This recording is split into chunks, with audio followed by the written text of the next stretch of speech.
The warm summer air carried whispers of scandal through the dusty streets of Redemption Springs as Sarah Turner stood frozen at the church altar, her widow's black dress a stark contrast to the white lace veil pinned atop her chestnut hair.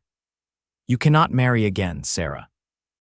"It's not proper," the town's elder had declared just moments before, his weathered finger pointing accusingly at her. But the unexpected arrival of a tall stranger with resolute blue eyes had silenced the murmurs when he took her trembling hand and spoke the words that would forever change her life. "This lady will be my wife today, with or without your blessing." Sarah's fingers tightened around the small bouquet of wildflowers she had gathered from the creek bed that morning. She hadn't planned on anyone coming to her defense, especially not a man she'd never met before. Yet here he stood, his broad shoulders squared against the disapproving glares of townspeople who had once been her friends and neighbors. "This is absurd," Reverend Holcomb spluttered, his jowls quivering with indignation. "Mrs. Turner is a widow of only 8 months. Her husband Jonathan hasn't been cold in his grave a proper time. And you, sir, we don't even know who you are." The stranger's grip on Sarah's hand remained firm yet gentle. "The name's Ryder Kane," he said, his voice carrying the low, measured cadence of a man accustomed to being heard without raising his voice. "I've purchased the Hawkins property east of town, and I believe the good Lord doesn't put restrictions on love or second chances." Sarah stared up at him, bewildered. She had arranged this ceremony with a traveling minister who had promised discretion, a quiet affair with just her sister Eleanor as witness. The plan had been to marry Albert Prescott, the banker's son who had courted her these past 3 months. But Albert had failed to appear, and instead the church had filled with curious townsfolk who'd caught wind of her intentions. Now they sat in judgment, and this stranger, this Ryder Kane, stood beside her claiming to be her intended. It was 1878, and in Redemption Springs, Colorado, a widow was expected to honor her dead husband by living in perpetual mourning. Sarah had endured 8 months of pitying glances and condescending advice, but she had a ranch to run and a future to consider. "Mrs. Turner," Ryder said quietly, turning to face her fully, his eyes searching hers. "I know this isn't what you expected today, but I've watched you struggle alone these months past. I've admired your strength. If you'll have me, I'll be a good husband to you. If not..." He glanced at the crowded pews, then back to her. "I'll walk away, and you can face these vultures on your own terms." Sarah's mind raced. This man was a stranger, yet there was something in his eyes, something honest and determined that made her heart beat faster. Behind her, she could hear Eleanor's worried whisper, "Sarah, what are you doing?" What was she doing? Jonathan had been dead for 8 months, taken by the mountain fever that had swept through the county last winter. 8 months of struggling to keep the ranch afloat, of fighting off land-hungry neighbors offering to buy her property for a pittance, assuming a woman alone couldn't manage.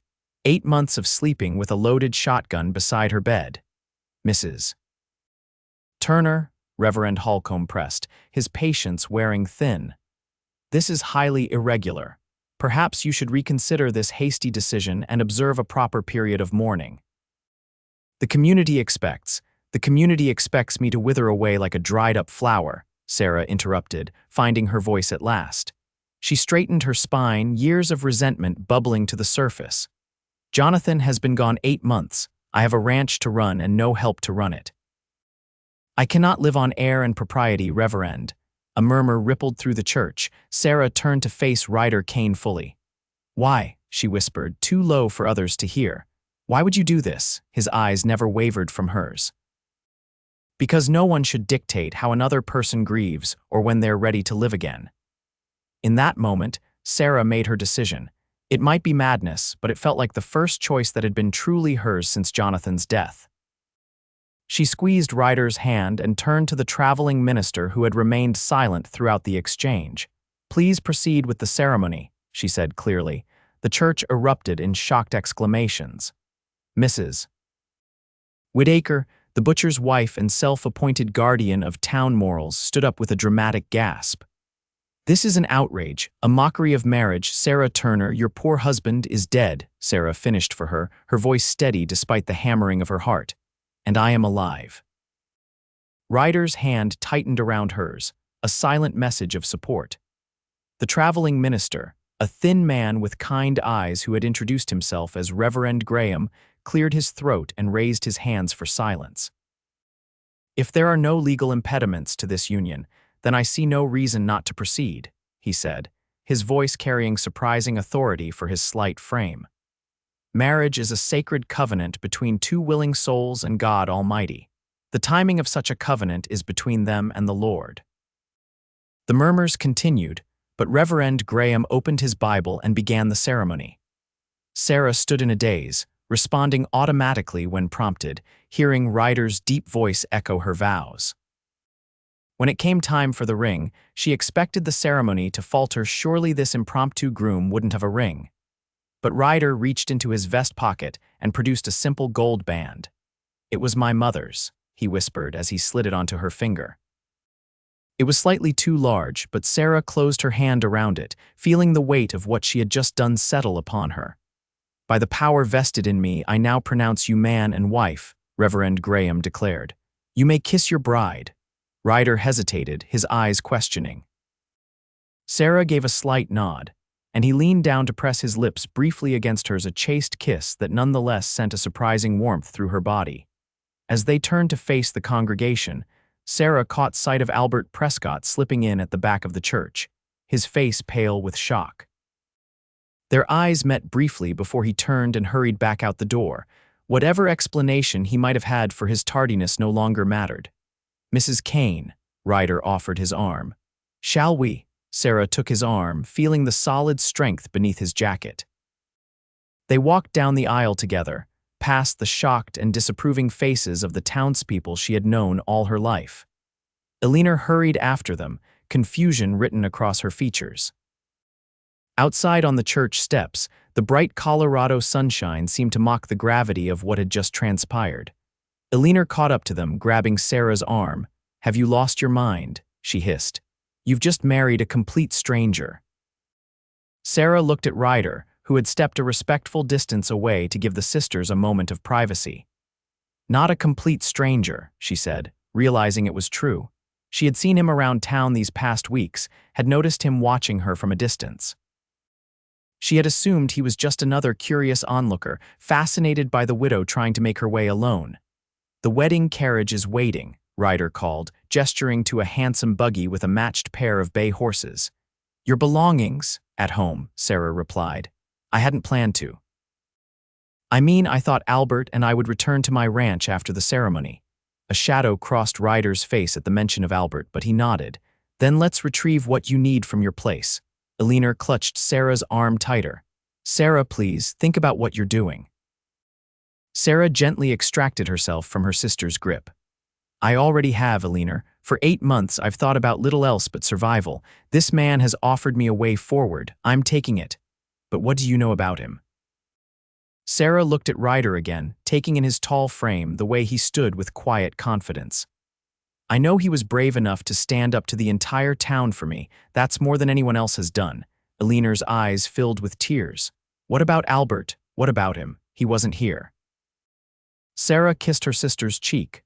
"I'll be fine, Eleanor. Come see me in a few days."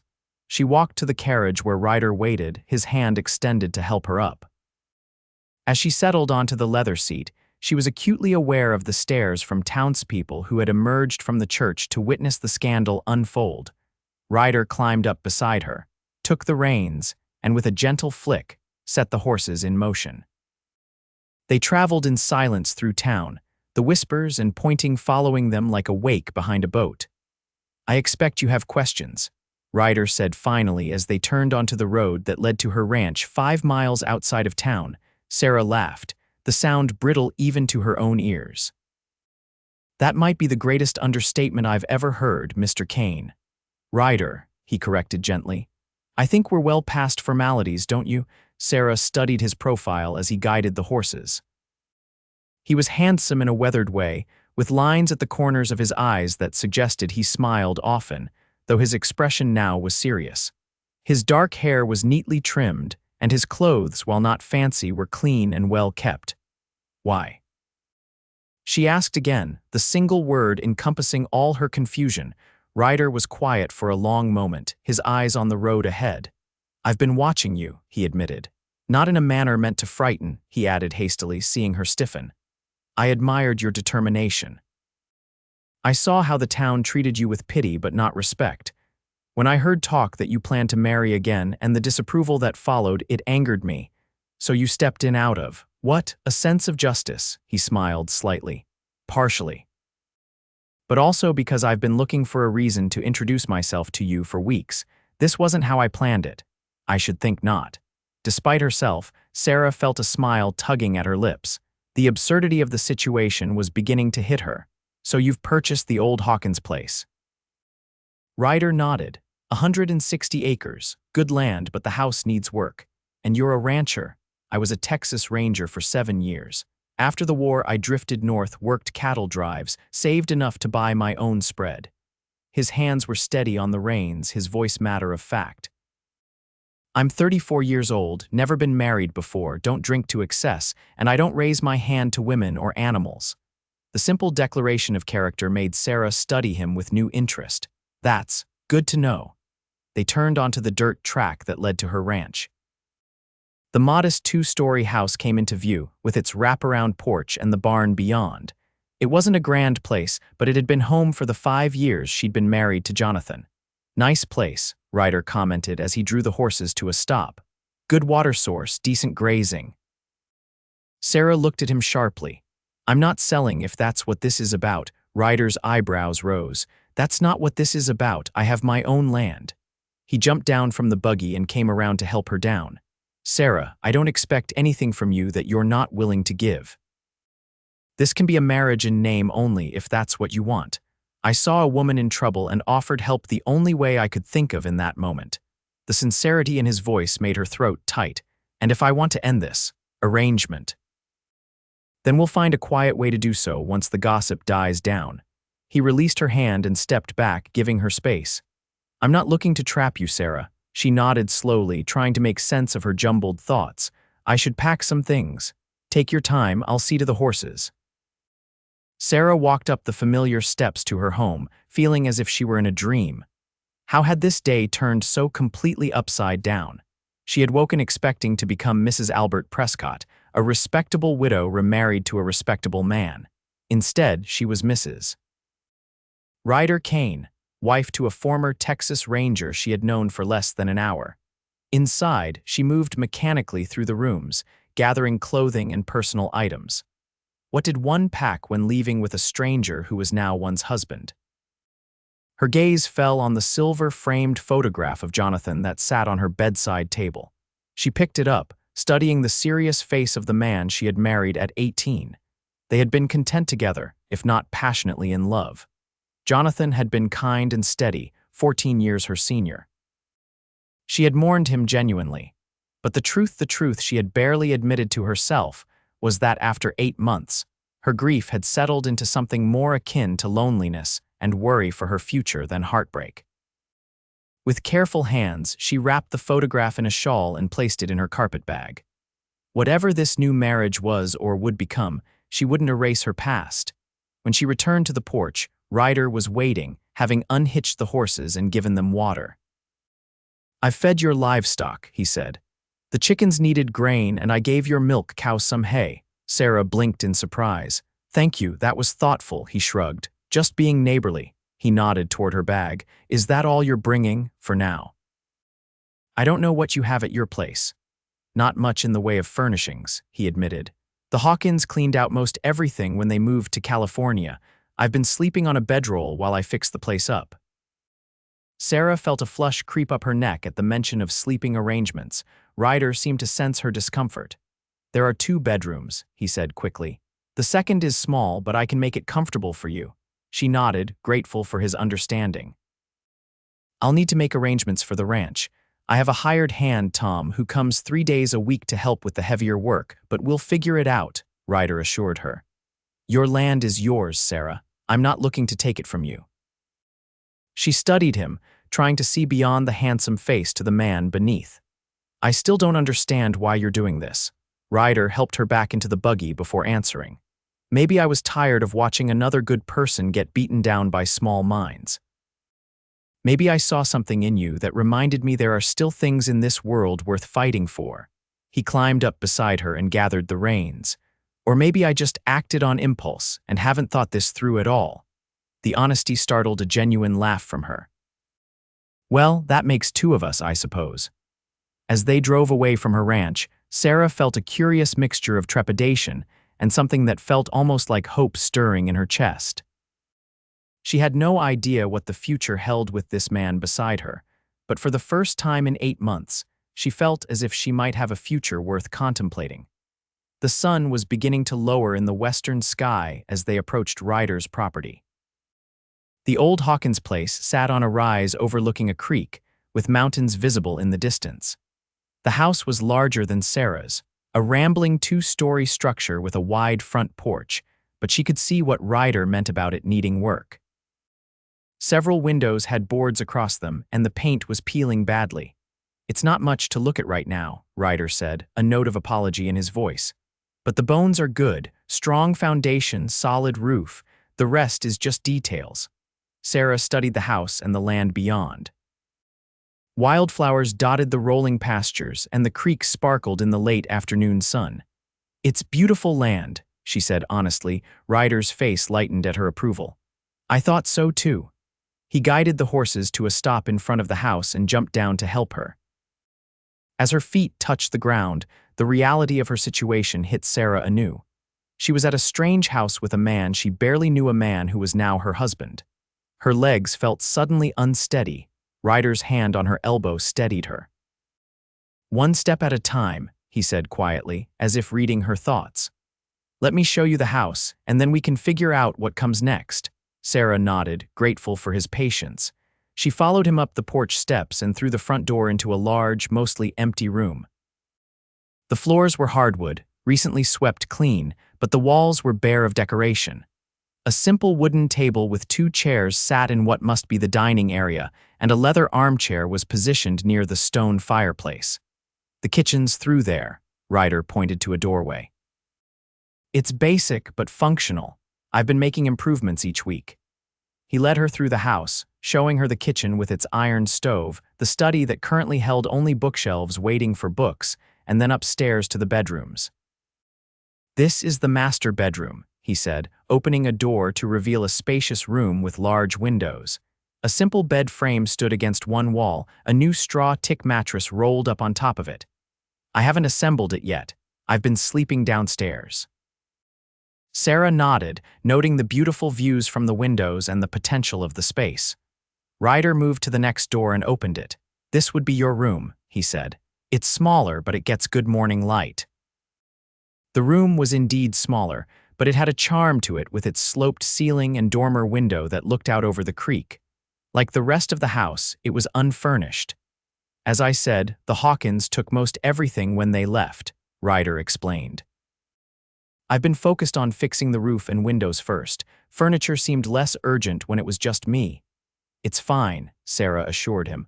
I can bring some things from my house. A bed, dressers, linens. Ryder nodded. I'd appreciate that. I'm not much for decorating. The awkwardness that had momentarily eased returned as they stood in the small bedroom, the reality of their situation hanging between them. Are you hungry? Ryder asked suddenly. I'm not much of a cook, but I can manage bacon and eggs. I'm actually a very good cook, Sarah said, relieved to have something practical to focus on. If you have supplies, I could make a supper. Ryder's face relaxed into a smile. I was hoping you'd say that. I've been living on bacon, beans, and biscuits for weeks. They went back downstairs to the kitchen, where Sarah assessed the supplies. There wasn't much, but she found flour, lard, salt pork, and some dried beans.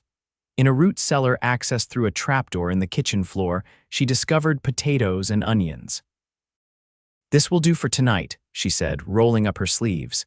But we'll need to stock better supplies. Ryder leaned against the doorframe, watching her.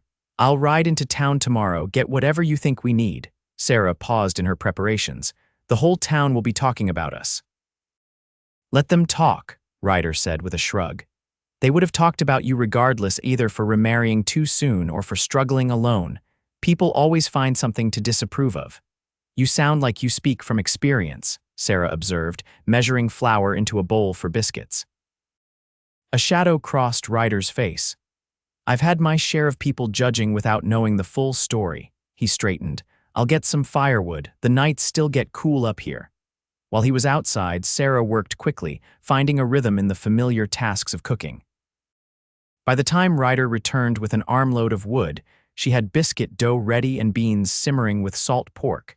They ate at the simple table as twilight settled outside the windows. The food was basic but satisfying, and Sarah found herself relaxing slightly as they shared the meal. "This is the best meal I've had in months," Ryder said appreciatively, helping himself to a third biscuit. "Thank you." "It's nothing special," Sarah demurred. "Just simple cooking. It's special to me." His eyes met hers over the table, sincere and warm. "I want you to know, Sarah, that I meant what I said. I don't expect anything from you. We can take time to get to know each other properly." Sarah set down her fork, her appetite suddenly gone. "I still don't understand why you did this, why you would marry a complete stranger." Ryder was quiet for a moment, considering his words. "I told you I've been watching you. That sounds worse than I mean it to," he added quickly.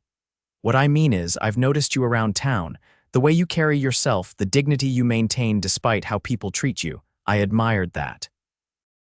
He paused. "And I know what it's like to be judged unfairly, to have people decide who you are and what you deserve without knowing your heart." "What happened to you?" Sarah asked softly. Ryder's eyes grew distant. "I was a Texas Ranger, as I told you. My partner and I were tracking a gang that had robbed 3 banks across the territory. We caught up to them in a small town, but things went wrong. My partner was killed, and so were 2 townspeople who got caught in the crossfire." He took a sip of water, his face grim with the memory. "The town decided I was to blame, said I'd been reckless, that I'd put their people at risk. The Rangers stood by me, the investigation cleared me of wrongdoing, but the whispers followed me everywhere in Texas. So I moved north, worked cattle drives, kept to myself. Eventually saved enough to buy land here where no one knew my name or my past." Sarah listened, seeing him in a new light. "I'm sorry about your partner. His name was Daniel. Good man, good ranger." Ryder's voice was gruff with emotion. "He had a wife and 2 little girls. I still send part of my earnings to them every month." The revelation touched Sarah deeply. This man, who appeared so strong and self-sufficient, carried burdens and responsibilities that spoke to his character. "So when I saw how this town was treating you," Ryder continued, "it stirred something in me. I recognized the look in your eyes, the determination not to be broken by other people's judgment, when I walked into that church today and heard them trying to dictate your life." He shrugged. "I acted on instinct. It was a very grand gesture," Sarah said, a small smile playing at her lips. "I'm not sure anyone has ever done something so dramatic for me before." Ryder returned her smile, the tension easing from his shoulders. "Well, I hope it's not something I need to make a habit of. One impromptu marriage is probably enough for any man's lifetime." The joke broke the seriousness of the moment, and Sarah found herself laughing genuinely. "I should hope so." After they had finished eating and washed the dishes together, an oddly domestic act that felt both strange and comforting, Ryder built a fire in the fireplace to ward off the evening chill. "I'll make up a bed for you upstairs," he said. "It won't be much tonight, just my bedroll and some blankets, but we can bring proper furniture from your place tomorrow." "Where will you sleep?" Sarah asked, suddenly concerned. "I've got another bedroll. I'll be fine down here by the fire." He gestured toward the armchair. "I often fall asleep reading anyway." Sarah nodded, relief and an odd disappointment mingling in her chest. Of course they wouldn't share a bed, they were strangers still, despite the wedding vows. Yet there was something about Ryder Kane that made her feel safe in a way she hadn't felt since Jonathan's death. True to his word, Ryder prepared a makeshift bed in the small upstairs room, arranging his bedroll and extra blankets as comfortably as possible. "It's not much," he apologized. "But it's clean, at least." "It will be fine for tonight," Sarah assured him. "Thank you." Left alone, Sarah changed into her nightgown, the simple routine feeling strangely significant in this new place. She sat on the edge of the bedroll, brushing out her long hair and trying to make sense of the day's events. 8 months of widowhood, of fighting to maintain her independence while the town watched and waited for her to fail. 8 months of lonely nights and exhausting days. And now this a marriage to a man she barely knew, who had stepped into her life like a character from one of the dime novels she occasionally indulged in reading. She lay down, pulling the blankets around her against the cool night air that seeped through the imperfectly sealed window. Despite the strangeness of her surroundings, exhaustion claimed her quickly, and she fell into a deep sleep. Sarah woke to sunlight streaming through the dormer window and the distant sound of hammering. For a moment she was disoriented, the unfamiliar room and makeshift bed confusing her sleep-fogged mind. Then the events of the previous day came rushing back, and she sat up quickly. She was married to Ryder Kane, a man she had known for less than a day. The hammering continued, drawing her to the window. Below, she could see Ryder working on the front porch, repairing what looked like loose boards. He had removed his shirt in the morning heat, and Sarah found herself watching the play of muscles across his back and shoulders as he worked. He was a handsome man, she had to admit, strong and capable, with those honest blue eyes that seemed to see straight through pretense. But what did she really know about him beyond the story he'd shared last night? She had married him on impulse, out of desperation and rebellion against a town that sought to control her grief. Sarah dressed quickly in one of the 2 dresses she had brought and made her way downstairs. The main room was empty, but she could smell coffee. In the kitchen, she found a pot keeping warm on the stove and a plate of biscuits clearly left over from the night before covered with a cloth. The thoughtfulness of the gesture touched her. She poured herself a cup of coffee and took a biscuit before stepping out onto the front porch. Ryder looked up at her appearance, pausing in his work. "Good morning," he said, reaching for his shirt that hung on a porch post. "I hope the hammering didn't wake you." "No, the sun did that," Sarah replied, sipping her coffee. "You're up early, always have been." He pulled his shirt on, buttoning it quickly. "There's coffee and biscuits inside, not much of a breakfast, I'm afraid. I found them, thank you." She gestured toward his work. The porch needed fixing, Ryder nodded. "Several loose boards. I've been working my way around the house, fixing the most urgent things first. The previous owners let a lot go in their later years." Sarah looked out over the property, seeing it more clearly in the morning light. Beyond the house stretched good grazing land, with the creek providing a reliable water source. In the distance, she could see a small herd of cattle, perhaps 20 head, and several horses in a corral near the barn. "How many acres did you say you have?" she asked. 160, Ryder replied, driving another nail into the porch board. "Not a huge spread, but enough for me to build something worthwhile. I've got 22 head of cattle so far, 5 horses, and I'm planning to add more once I've got the house and barn fully repaired." Sarah nodded appreciatively. "It's good land." "Your place looked well maintained," Ryder observed. "Jonathan must have been a good steward." "He was," Sarah agreed, a pang of sadness touching her at the mention of her late husband. "We had 60 head of cattle before the mountain fever hit. We lost almost half the herd when Jonathan got sick. I couldn't manage them all alone. I've been slowly building back up. I have 32 now." Ryder straightened, wiping his hands on a rag. "That's impressive for a woman working mostly alone." "Women are capable of more than most men give them credit for," Sarah replied, a slight edge to her voice. "I've never doubted that," Ryder said simply. "My mother ran our ranch for 3 years after my father died in the war, kept it going until my older brother was old enough to help. She was the strongest person I've ever known." The sincerity in his voice eased Sarah's defensiveness. "I'm sorry about your father. It was a long time ago." Ryder hesitated, then asked, "If you're up to it, I thought we might ride over to your place today, get some furniture and whatever else you need, and we should probably talk about how to manage both properties." Sarah nodded, grateful for the practical focus. "Yes, that makes sense." They took the buggy back to Sarah's ranch after breakfast. The familiar sight of her home brought mixed emotions, relief at the normality of it, but also awareness that it was no longer her primary residence. Everything had changed in the space of a day. Inside, they walked through the rooms, discussing what furniture to take. "The bed from the spare room," Sarah decided. "And the dresser from there as well. I don't want to dismantle my Jonathan's and my bed." The thought of removing it felt somehow disloyal. Even though she had been prepared to leave it behind for a marriage to Albert, Ryder seemed to understand without explanation. The spare room bed is fine. There's a wagon in the barn we can use to transport everything. As they worked together loading furniture, the bed, a dresser, a small desk and chair, and a rocking chair that had been Sarah's mother's, a comfortable rhythm developed between them. Ryder was strong and efficient, and he listened to Sarah's directions without argument. By midday, they had loaded the wagon with the furniture and several trunks of Sarah's belongings, clothes, linens, books, and kitchen items she couldn't bear to leave behind. "We should stop in town on the way back," Ryder suggested as they prepared to leave.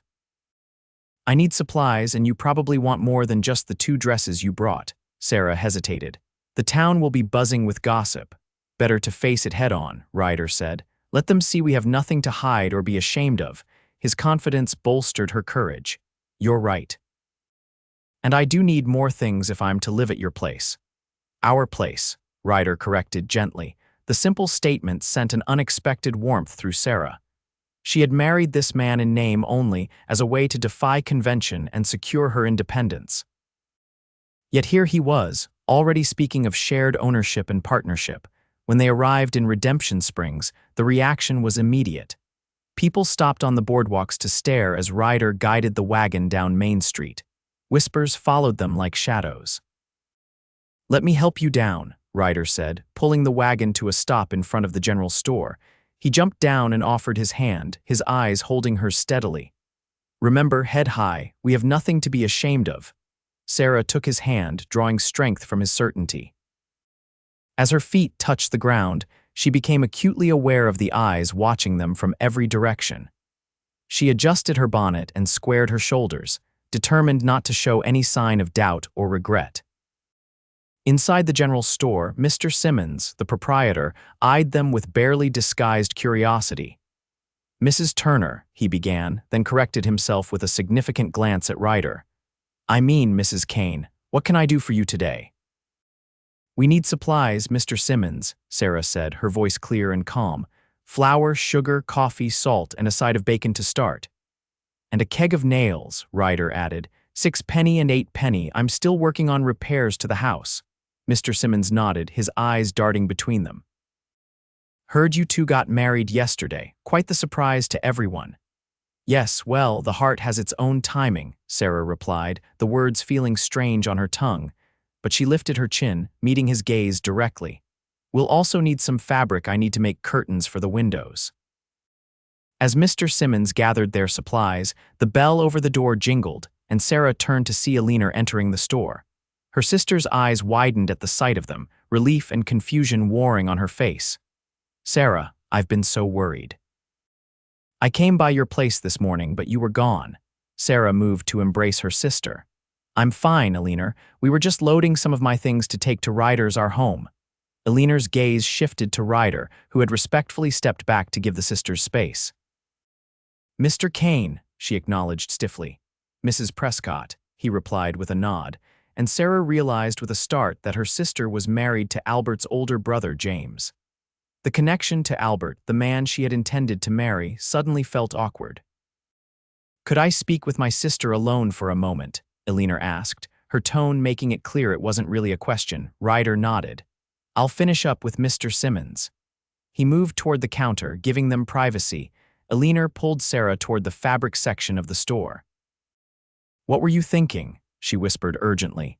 "Marrying a complete stranger. Albert is devastated. He said he was only 20 minutes late because his father had an attack of gout and needed help."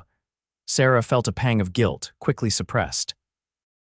"If Albert truly wanted to marry me, he would have been on time, and he certainly would have sent word if he was delayed. But this man, this Ryder Kane, what do you really know about him?" Sarah glanced over at Ryder, who was deep in conversation with Mr. Simmons, pointing at different items on the shelves. "I know he stood up for me when no one else would," she said softly. "I know he respects my independence and doesn't see me as just a widow to be pitied or a property to be acquired." Alina's expression softened slightly. "Oh, Sarah, I understand you were hurt when Albert didn't show, but this is such an extreme reaction. What if Mr. Kane has ulterior motives? What if he's after your land?" He has his own land, Sarah replied. A good property larger than mine, and he's been nothing but respectful. She didn't add that they were sleeping in separate rooms, that the marriage remained unconsummated. Some details were too private, even for her sister. Elinor sighed. I just worry about you. After Jonathan died, you've been so determined to prove you don't need anyone. Is that so wrong? Sarah asked. The town was ready to write me off as a helpless widow, to push me into selling the ranch for a fraction of its worth. Even you suggested I might be better off moving into town and taking in sewing. I was concerned for your safety, living out there alone, Elinor defended. But this marrying a stranger, how is this being independent? Sarah had no ready answer. The truth was complicated, wrapped up in her rebellion against convention and her instinctive trust in Ryder despite having just met him. Sometimes independence means making your own choices, even when others don't understand them, she finally said. Elinor looked unconvinced but seemed to recognize that Sarah wouldn't be swayed. Well, I hope you know what you're doing. James and I are here if you need us. Thank you, Sarah said, genuinely appreciative of her sister's concern, even if it was misplaced. Will you come visit us? Once we're settled, the olive branch seemed to ease some of Elinor's worry. Of course I will. I want to see this house of yours and get to know your husband better. They rejoined Ryder at the counter, where he had assembled quite a collection of supplies. I hope you don't mind, he said to Sarah. I added some items I thought might make the house more comfortable. Sarah looked over the pile material for curtains in a soft blue that matched her eyes, a set of china plates to replace his mismatched tin ones, lamp oil, candles, and several books. You bought books? She asked, surprised. Ryder looked slightly embarrassed. I noticed you had quite a collection at your house. Thought you might want some new reading material. He pointed to the titles: a volume of poetry by Tennyson, a novel by Charles Dickens, and what appeared to be a guide to gardening. The thoughtfulness of the gesture touched Sarah deeply.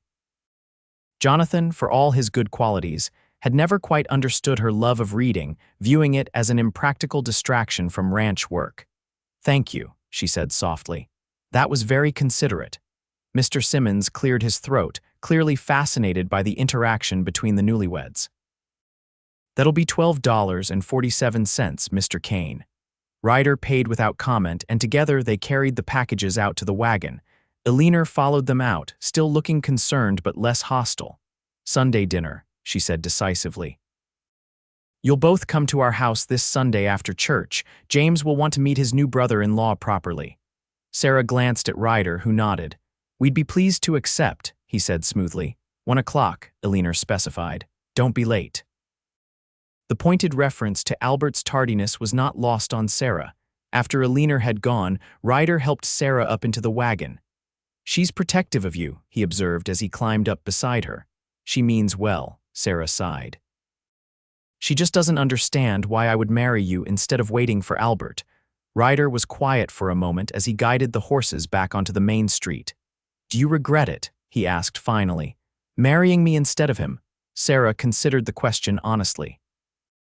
Albert Prescott had offered her respectability, a comfortable life in town, and the support of his family's name and wealth. But he had also made it clear he expected her to sell her ranch and become a proper banker's wife, hosting tea parties and attending social functions. The life he envisioned for her had felt like a cage, albeit a gilded one. No, she said, surprised to find it was true. I don't regret it.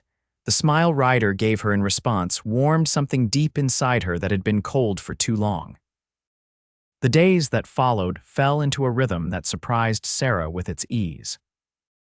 They worked together to make the house more livable, Sarah hanging the curtains she'd sewn from the blue material, arranging her books on the previously empty shelves, adding small touches that transformed the bare rooms into something approaching a home. Ryder continued his repairs, replacing broken windows and fixing the sagging back steps. At night, they would sit by the fire, Sarah reading while Ryder cleaned his guns or worked on leather repairs. The silence between them was comfortable, not strained, and gradually they began to share stories of their lives. Sarah told him about growing up as the daughter of a schoolteacher in a small town in Kansas, about meeting Jonathan when he came through on a cattle drive, about their quiet wedding and the 5 years they'd shared before his death. Ryder spoke of his time as a ranger, of the vast Texas landscapes he'd patrolled, and of his dream to build a prosperous ranch in Colorado. They were still sleeping in separate rooms, Ryder insisting that Sarah take the master bedroom once they'd set up her bed there, while he continued to sleep in what had become his room downstairs. The arrangement was proper, respectful, and increasingly frustrating to Sarah in ways she hadn't expected. A week after their impromptu wedding, they were invited to dinner at the home of Marshall Dawson and his wife, Clara. The invitation had come as a surprise, as the Marshall was one of the town's most respected figures, and his wife was known for her discriminating social circle. Why would they invite us? Sarah wondered as she dressed for the evening, selecting her best dress, a deep blue with delicate lace at the collar and cuffs. Clara Dawson has always been perfectly civil to me, but never particularly friendly. Ryder, adjusting his tie in the mirror on the bedroom wall, shrugged. Perhaps they're curious, or perhaps the Marshal wants to take my measure. Sarah smiled at that. You mean make sure you're not some nefarious criminal who's taken advantage of the poor widow Turner? Ryder's eyes met hers in the mirror, his expression serious despite her teasing tone. People are protective of their own. It's not unreasonable for the Marshal to want to know the character of a newcomer who suddenly married one of the town's women. Sarah moved to stand beside him, reaching up to straighten his tie. Well, he'll find you perfectly respectable, I'm sure. Her hands lingered at his collar, suddenly aware of their proximity. They had maintained a careful physical distance these past days, but now, with her standing so close, she could smell the clean scent of his shaving soap and feel the warmth radiating from his body. Ryder seemed equally affected, his breathing shifting slightly as his eyes held hers. For a moment, Sarah thought he might kiss her, and she was surprised to realize how much she wanted him to. But instead, he stepped back, clearing his throat. "We should get going," he said, his voice slightly rough. "Wouldn't want to be late." The Dawson home was one of the finest in Redemption Springs, a 2-story brick house with a manicured garden and a wide, welcoming porch. Clara Dawson greeted them at the door, her smile warm but her eyes assessing as she welcomed them inside. "Sarah, how lovely to see you," she said, embracing her briefly. "And Mr. Kane, we're so pleased you could join us." Marshall Dawson, a tall man with a thick mustache and kind eyes, shook Ryder's hand firmly. "Welcome to our home, Kane. Heard a lot about you these past days." "All good, I hope," Ryder replied with an easy smile that belied the tension Sarah could sense in him. "That remains to be seen," the Marshal replied, but his tone was light. "Come on through to the parlor. We have a few other guests joining us." Sarah's steps faltered slightly when they entered the parlor, and she saw Albert Prescott standing by the fireplace, a glass of whiskey in his hand. His eyes widened at the sight of her, then narrowed as Ryder placed a protective hand at the small of her back. "Ah, you know Albert, of course," Clara said, either oblivious to or deliberately ignoring the tension that suddenly filled the room. "And this is Dr. Williams and his wife, Margaret." The doctor, a pleasant-faced man in his 40s, nodded in greeting. "Mrs. Kane, Mr. Kane, a pleasure." The use of her new name in Albert's presence made Sarah acutely uncomfortable, but she forced a smile. "Thank you for having us, Clara. Your home is lovely as always." Dinner was an exercise in maintaining polite conversation, despite undercurrents of tension. Albert said little, his gaze frequently resting on Sarah with a mixture of hurt and accusation. The Marshal, perhaps sensing the awkwardness, kept the conversation focused on neutral topics: the weather, the cattle prices, the planned expansion of the church. "So, Kane," the Marshal said as Clara served coffee after the meal, "Sarah tells us you were a Texas Ranger before coming north." "Must have been exciting work," Ryder nodded, his expression carefully neutral. "It had its moments. More often it was long days in the saddle and sleeping on hard ground." "What made you leave?" Albert asked suddenly, his first direct question of the evening. "Rangers usually serve for life, don't they?" Sarah tensed, knowing the painful story behind Ryder's departure from Texas. But Ryder's face remained calm. "Family circumstances," he said simply. My mother was ailing, and I wanted to be closer to her in her final years. The lie was told smoothly, protecting his privacy while deflecting the probing question. Sarah felt a surge of admiration for his composure. "And what brought you to Redemption Springs specifically?" Dr. Williams asked, his tone genuinely curious rather than challenging. "Good land at a fair price," Ryder replied, "and I'd heard it was a decent community, folks who looked out for each other."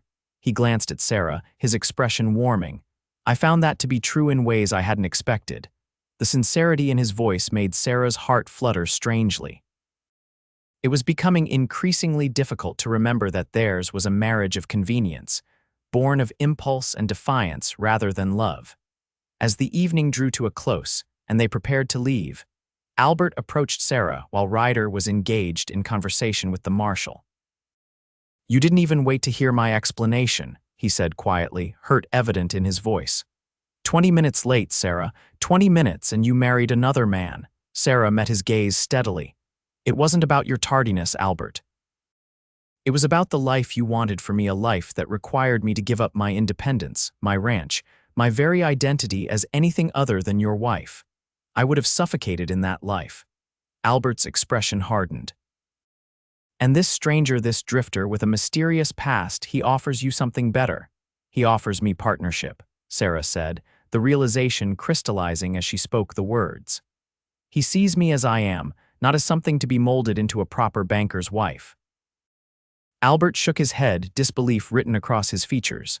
"You barely know him, Sarah. You've made a terrible mistake." "Perhaps," she conceded, "but it's my mistake to make." The ride home was quiet, both Sarah and Ryder lost in their own thoughts.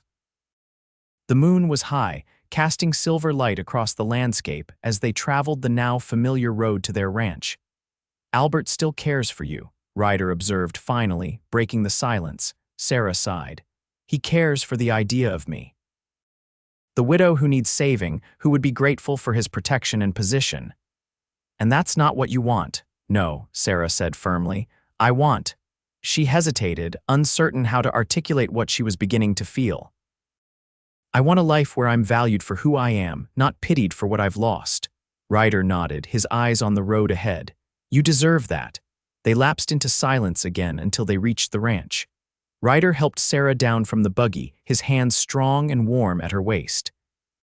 Instead of stepping back immediately, he lingered, his face close to hers in the moonlight. "Sarah," he said softly, "I need to tell you something." Her heart quickened. "Yes. I didn't lie to Albert about leaving the Rangers, but I didn't tell the whole truth either." His expression was serious in the silver light. "I left because of what happened with my partner, as I told you, but there's more to it. The investigation cleared me officially, but there were questions. Suspicions that maybe I'd been careless, that I could have prevented what happened." Sarah studied his face, seeing the pain and guilt etched there. "Do you believe that you were responsible?" Ryder's jaw tightened. "I've asked myself that 1,000 times. We were tracking dangerous men, I knew the risks, but could I have done something differently? Could I have saved Daniel, those 2 townspeople? I don't know, and not knowing, it haunts me." Without thinking, Sarah reached up to touch his face, her fingers gentle against his cheek. "That's why you understand," she murmured, "about living with people's judgment. About carrying guilt that might not be yours to bear." Ryder leaned slightly into her touch, his eyes closing briefly. "After Jonathan died, did you wonder if you could have done more, if you could have saved him?" The question struck at the heart of the guilt Sarah had carried these past months. "Every day," she admitted. "If I'd noticed the fever sooner, if I'd gotten the doctor faster, if I'd been a better nurse." "It wasn't your fault," Ryder said with quiet conviction. "Mountain fever takes strong men quickly. You did everything you could. And those people who died in the crossfire, that wasn't your fault either," Sarah responded, seeing the parallel. "You were doing your duty, tracking dangerous criminals." Ryder covered her hand with his own, turning his face to press a kiss to her palm, a gesture so intimate it made her breath catch. "Thank you for that," he said, his voice rough with emotion. The moment stretched between them, charged with unspoken feelings. Then Ryder stepped back, letting her hand fall away. "We should get inside," he said, his voice returning to its normal register. "It's getting cold." Sarah nodded, feeling the loss of his warmth keenly. They walked up to the house together. The distance between them, both physical and emotional, a space filled with growing feelings neither seemed ready to acknowledge. Inside, Sarah lit the lamps while Ryder stoked the fire. The routine was familiar now, comfortable in its predictability. Yet tonight, something felt different. The air between them seemed charged, as if the conversation on the porch had shifted something fundamental in their relationship. "I'll make some tea," Sarah said, needing something to do with her hands, a reason to move away from the intensity of Ryder's gaze. In the kitchen, she filled the kettle and placed it on the stove, then leaned against the counter, trying to steady her racing thoughts. What was happening to her? This marriage was supposed to be one of convenience, a practical arrangement to defy convention and secure her independence. Yet increasingly, she found herself drawn to Ryder in ways that had nothing to do with practicality. She admired his strength and integrity, his respect for her independence, his quiet competence. She enjoyed their evenings by the fire, the comfortable silence and the thoughtful conversations. And tonight, when he had kissed her palm, something had ignited inside her, a longing she had not felt in a very long time, perhaps ever.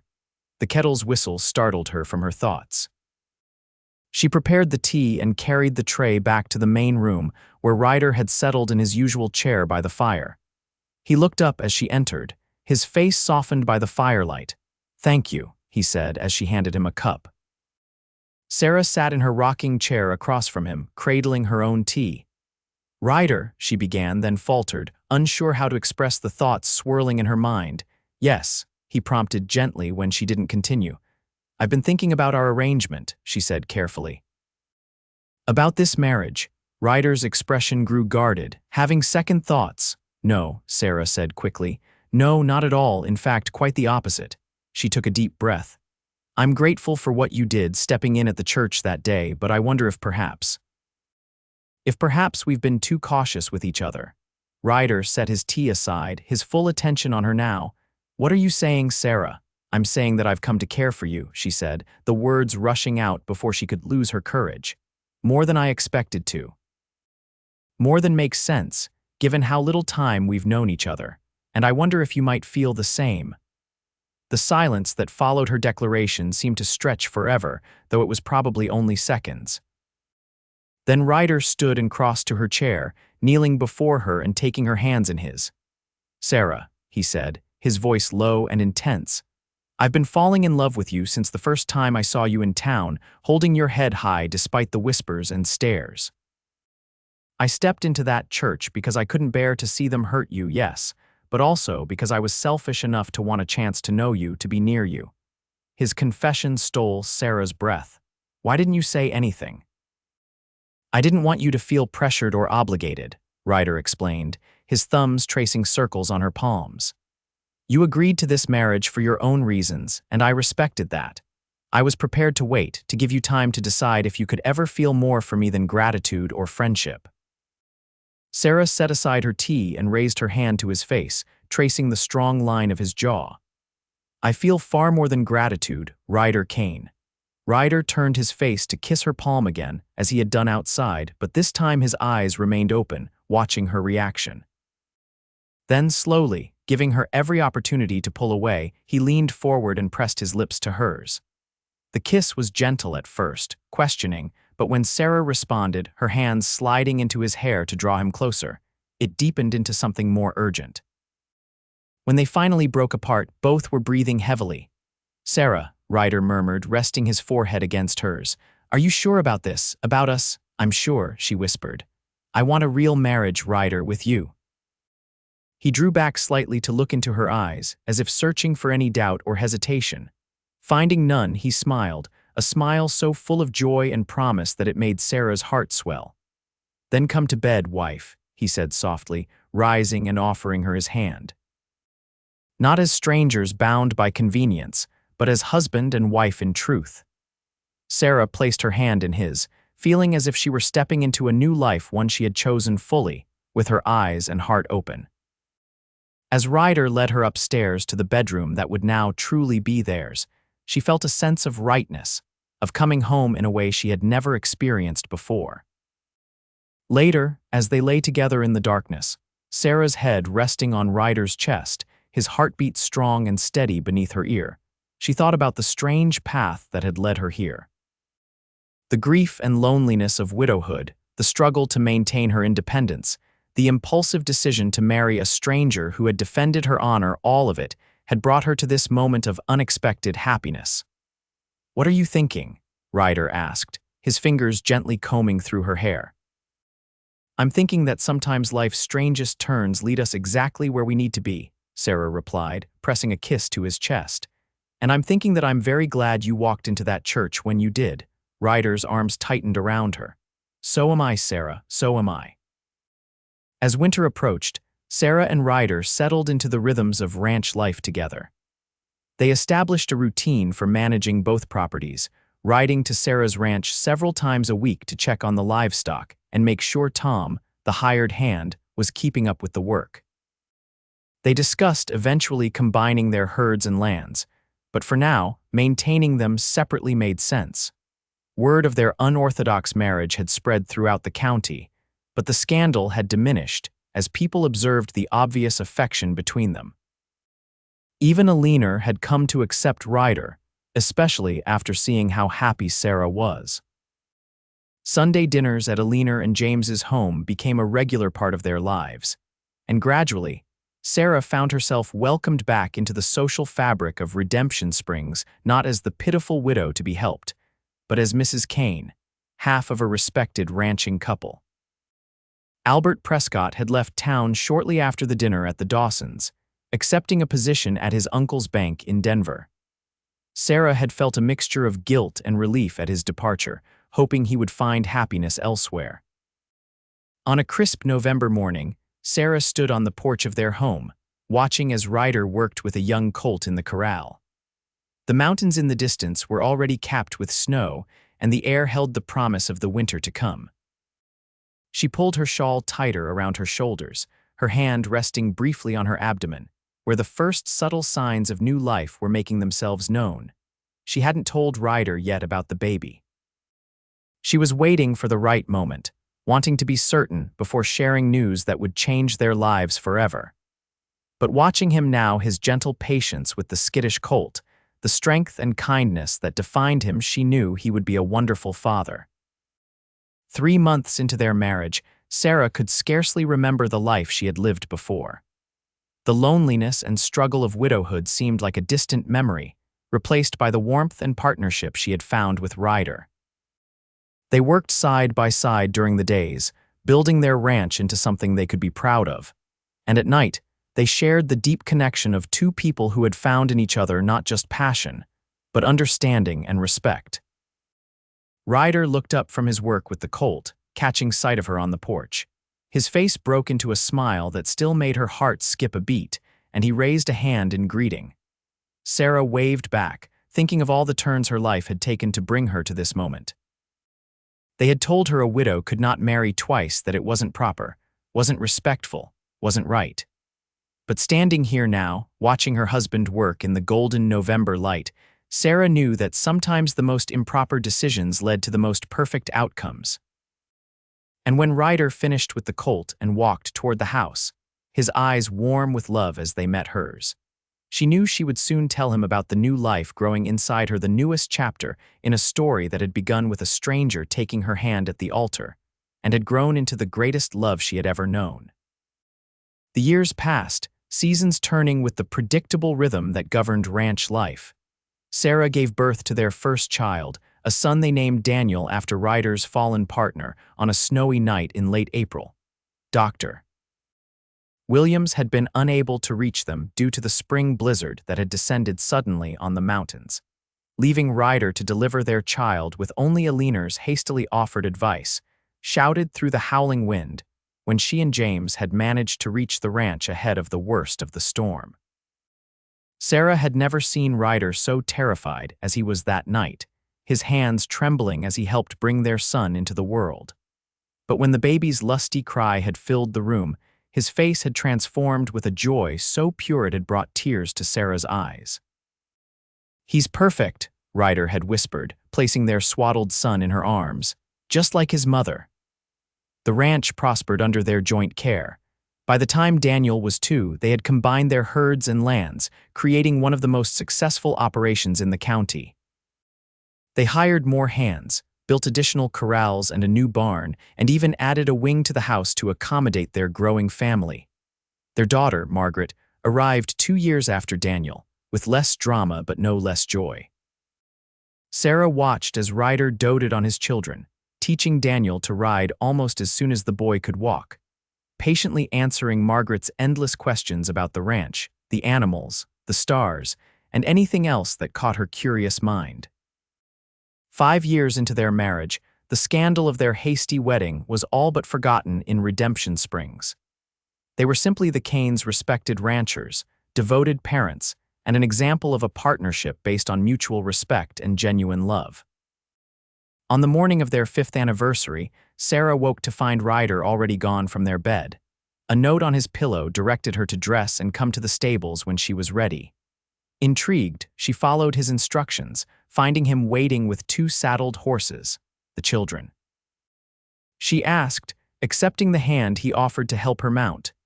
"With Alina and James for the day," Ryder replied with a smile that told her he had planned something special. "I thought we deserved some time to ourselves." They rode for nearly an hour, following the creek that ran through their property up into the foothills of the mountains. The spring wildflowers were in full bloom, painting the landscape in vibrant hues of blue, purple, and yellow. Finally, they reached a small plateau that offered a breathtaking view of the valley below their ranch, visible in the distance, the town of Redemption Springs beyond. Ryder had prepared a picnic, complete with a bottle of wine and the apple pie that was Sarah's specialty, which he admitted Alina had helped him bake. They spread the blanket beneath the shade of a large pine tree and enjoyed the simple meal together, talking easily about the children, the ranch, their plans for the future. "Do you ever regret it?" Ryder asked suddenly, his expression thoughtful as he gazed out over the valley. "Marrying me that day, taking such a leap of faith with a man you barely knew." Sarah studied his profile, still handsome though now bearing the lines of 5 years of weather and laughter. "Never," she said with complete conviction. "That impulsive decision turned out to be the wisest one I've ever made." Ryder turned to her, his eyes warm with love. "I've been thinking about that day a lot lately. How close we came to never having this life together. If I hadn't walked into that church at that exact moment." "But you did," Sarah reminded him, reaching to take his hand. "And every day since then has been a gift." Ryder squeezed her hand, then reached into his vest pocket. "I have something for you for our anniversary." He withdrew a small box and handed it to her. Inside, nestled on a bed of velvet, was a gold locket, intricately engraved with wildflowers. Sarah opened it to find tiny portraits of Daniel and Margaret inside. "Ryder, it's beautiful," she breathed, deeply touched by the thoughtfulness of the gift. "There's an inscription on the back," he said softly. Sarah turned the locket over and read the words engraved there. "To Sarah, who took my hand and my heart. Forever, Ryder." Tears sprang to her eyes. "Help me put it on." Ryder moved behind her, his fingers brushing the nape of her neck as he fastened the chain. Then he pressed a kiss to the sensitive skin below her ear, making her shiver despite the warmth of the spring day.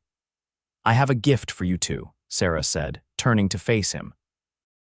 "Though it's not something I could wrap." Ryder raised an eyebrow, waiting. "We're going to have another baby," Sarah told him, watching joy spread across his features. "In the fall." Ryder pulled her into his arms, holding her close. "Sarah Kane, you continue to make me the happiest man alive." As they rode home later that afternoon, Sarah thought about how far they had come from that day in the church when a stranger had taken her hand and changed her life forever. The town that had once judged her so harshly for wanting to remarry now respected her as a wife, mother, and rancher. The man who had been a mystery was now her partner in all things, the father of her children, the love she had never expected to find. They had told her a widow could not marry twice. But they had been wrong about so many things, about her strength, about what she deserved, about the capacity of the heart to heal and love again.